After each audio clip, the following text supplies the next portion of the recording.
Hi everybody, welcome to this week's demonstration here on the Beauty of Pastel. I am Bethany and today I'm taking an old painting, washing it down, applying my secret technique, and then making the painting come alive.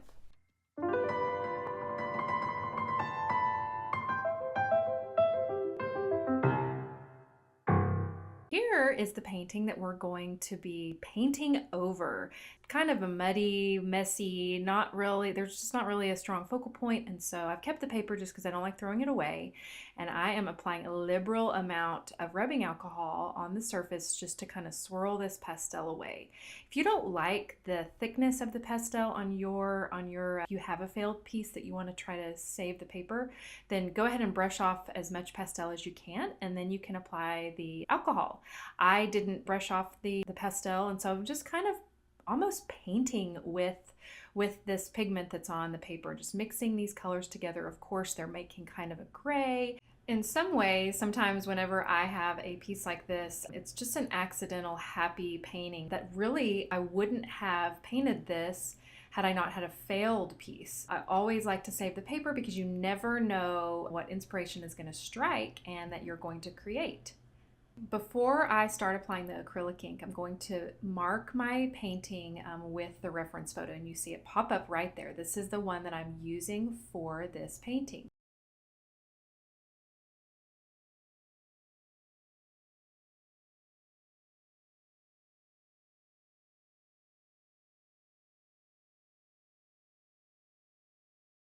So this is the ink that I'm going to be using. This is, I believe, the sepia, and I am going to be applying it with a piece of cloth. This is something that I kind of discovered just because I had a piece of actually burlap on my desk, and sometimes I still will use burlap, but only for studies. So there you see I'm using a pie plate, just very few drops, and then also a spray water bottle, and just spraying into that acrylic ink, taking my piece of cotton cloth and then folding it and getting a little bit of that acrylic ink on the cloth. You can see how the cloth picks up that ink, and those little threads that are sticking out really create the brush, the sticks, twigs, the branches, all of that kind of stuff kind of organically, where we don't really have to internalize, okay, oh my gosh, I'm making a bush right now, or I'm making a tree, I'm making little sticks. It kind of creates them for you, which just makes your paintings look a little bit more organic.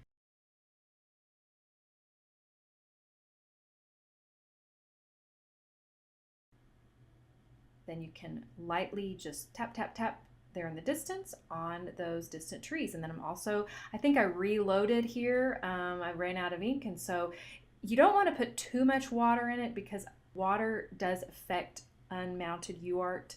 So if you thin it a little too much, then it's putting too much water onto the paper surface and it will buckle. So I try to only do a couple of squirts of water to just gently thin this acrylic ink.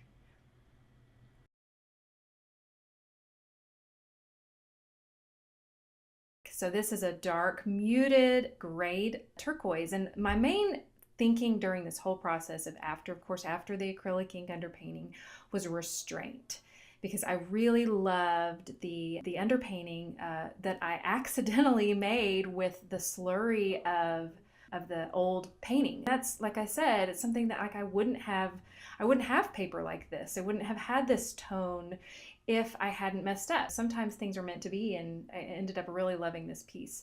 But I'm really just right now just cutting in, making the hillside of the reference photo peek in and out, poke its head out in and out of the dark shadows and the tree bases that I made. You don't have to draw so much of the hillside as much as make tiny marks to indicate where that tree line is and where that hill is. Coincidentally, one of the pieces that was on the wall near this painting was another favorite painting of mine that's almost the same orientation. And it was a painting that I made also from Massachusetts several years ago that was created solely with the Terry Ludwig Umbers collection. And I've always loved that painting. During the process of this painting, I looked at that painting on my wall and thought, oh my gosh, I want to create a piece like that. I want to use those Umbers again. And so that's what I really mainly pulled from is the Umbers collection.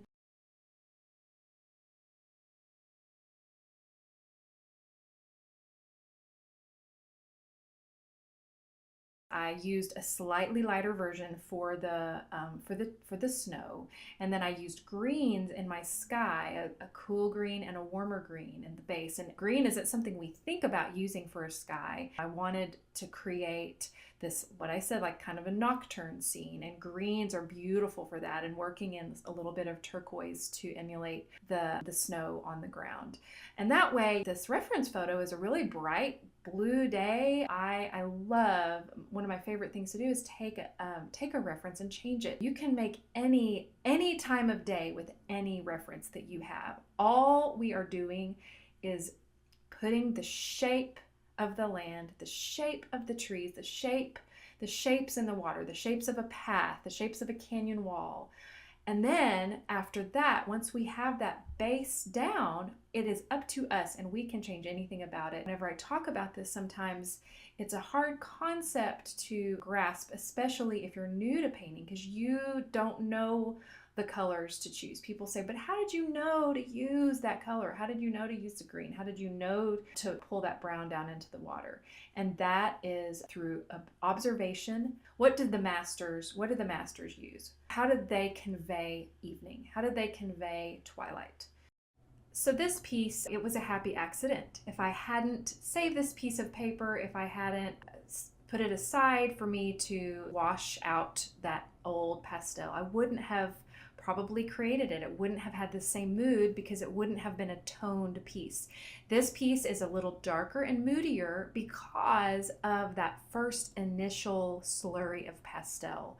That decision informed everything else about this painting, and that's how in the very beginning stages they are so important for us whenever we are setting out to paint. Continuing to add, and at this point, what I would say about pieces like this is sometimes it's more important what you leave out than what you put in, and restraint is key, especially on a moodier piece like this. I'm taking a lot of time to step back and look at this piece because I just wanted to preserve the moody effects of that layer of that slushy pastel at the very beginning. Hi everybody, it's Bethany and I'm here in my studio. Thank you so much for watching this video. If you learned something today, I would love it if you would give this video a thumbs up, subscribe to the channel, and also click that little notification bell so you can know whenever I have a new video coming up. If you'd also love to support this content coming out, I would love it if you would consider